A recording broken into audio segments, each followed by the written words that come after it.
guys, I am here with another ARC review for an adult romance novel, and this is one where I just kind of liked it. So we're gonna see if I have like a decent review here or if this is just a video where I end up telling you about this book, because again, when you like something, it's kind of hard to make a review because you just kind of liked it, you know? But let me tell you about this book. So this book is called The Last Days of Lilah Goodluck by Kylie Scott. Now, Kylie Scott is a romance author who has written a ton of other stuff. I've never read any of her other work. This is my first Kylie Scott, and that may or may not impact my review, as people who've read more of her books will have a more like consistent idea of if this is like typical of her writing or not. I have no idea, and I just want to put that out there, but I do want to thank Edelweiss and the publisher for giving me an advanced review copy of this book. So The Last Days of Lilah Goodluck are the story of, you'll never guess, a woman named Lilah who is a plus-size librarian who is in her 30s and just trying to make her life work. And she is at a party for one of her friends, and her friend has hired a witch to come in and do like future predictions. And Lilah's like, yeah, and she does not like get involved in that. But as she's leaving the party to go check on her sick boyfriend, she saves the good witch Willow from being killed, being struck by a car. And the good witch Willow gives her 5 free predictions. The first is that her boyfriend is cheating on her. The second is that she is going to get passed over for promotion. The name of her soulmate, she gives Lilah his name, and it happens to be the illegitimate son of the King of England. The Good Witch Willow also gives her a string of lottery numbers. Oh, and a little bit, you know, last minute, tells Lilah that she will die a week from then on Sunday. Lilah obviously has no idea what to do with any of this information, really just thinks and rather hopes that the Good Witch Willow is just, you know, talking out of the side of her mouth, until she goes home to check on her sick boyfriend and finds another woman in her apartment where he lives with her. So obviously she kicks out her boyfriend, ex-boyfriend now, and is like, okay, that was one thing that could have been, you know, just a coincidence. And so the next day at work, she is told by her boss at the library where she works that she is being passed over for promotion yet again. And so at this point, Lilah is losing her mind, and she's just like, oh my gosh, what if it's true and I'm going to die in a week? So after being passed over for promotion, being cheated on, she goes to like drive her car away, almost hits a guy driving a sports car very, very fast, ends up driving into a concrete wall, totals her car. And whose car did she almost hit but Alistair, the son of the illegitimate son of the King of England, who is supposedly her soulmate. And at this point, Lilah's just like, nope, nope, nope. And she goes to a bar near her work to wait for the night's lottery numbers to be pulled and really, I guess, find out whether or not she's gonna die on Sunday. She did not remember enough of the numbers to win the lottery jackpot, but she does win a lot of money because those numbers were correct. And Alistair finds her in the bar. They start chatting. She tells him the entire situation, which he's a little bit put off by, but also like really curious about. And Lilah decides she is going to make bucket lists to live out all of her dreams for the next week, because she is now convinced she's going to die on Sunday. And a series of quirky events keeps bringing Alistair back into the mix. And, you know, it's a romance novel and he's her soulmate, so you can guess where that one is going. But again, she's gonna die on Sunday. I thought that this novel had a really quirky kind of setup, and I did spend a lot of the novel trying to like guess on how she was going to die on Sunday, and I definitely came up with at least 3 theories that I felt like the book was, you know, dropping hints on, and I'm not going to tell you which one wins in the end, if you can call she's gonna die on Sunday winning.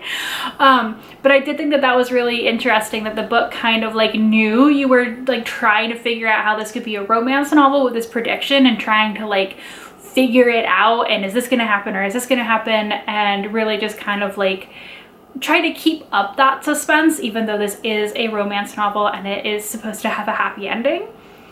So that was something I really appreciated with the plot, and I had a lot of fun with. The book is very silly, and in particular, Alistair's mom, Lady Helena, is an absolute hoot.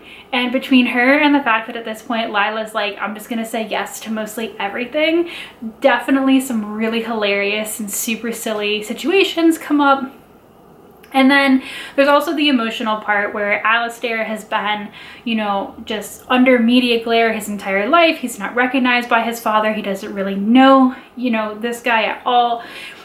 And he has this quirk where the women that he dates go on to find the person that they're going to marry directly after dating him. So he thinks he's undateable for a number of reasons, but again, he just really wants to spend time with Lilah because of this whole situation.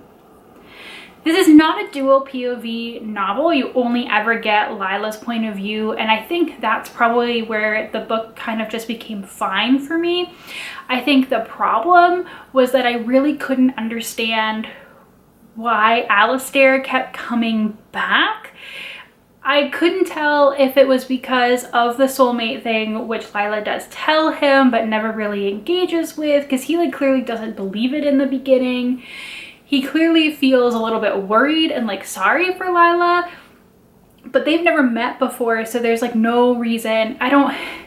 You know, he just keeps showing up at these odd moments in the beginning until he finally decides to like commit to staying around. And I suppose you could say it's because they're soulmates and he just keeps being drawn back to her. But I really just kept questioning in the early scenes that he was in, like why he was there, and I just kind of felt a little forced to make sure the rest of the book could happen, because I just really couldn't put my finger on it outside of, you know, like insta love, right? Like he saw her and thought she was beautiful, and like, but we never get that either. He just seems kind of annoyed with the situation like early on, and like he doesn't even continue to understand why he keeps like showing back up in Lilah's orbit. So I don't know, it felt a little forced in the beginning, a little maybe insta-lovey, even though that wasn't even completely, you know, confirmed, as we only know Lilah's side of the story. So yeah, I think if you ignore the beginning, you know, it starts to get a little better if, like I said, this book takes place over a week. And so you do have to kind of like accept that, you know, Alistair and Lilah are going to like fall in love over that time. So if you are an insta-love like disliker or hater, that probably will bother you in this book. But I just wanted one reason. I just wanted Alistair to give one hint in those first couple of scenes about why, on his own choice, he continued to show back up. Lilah does not seek him out, and he's just there. And I just didn't get it.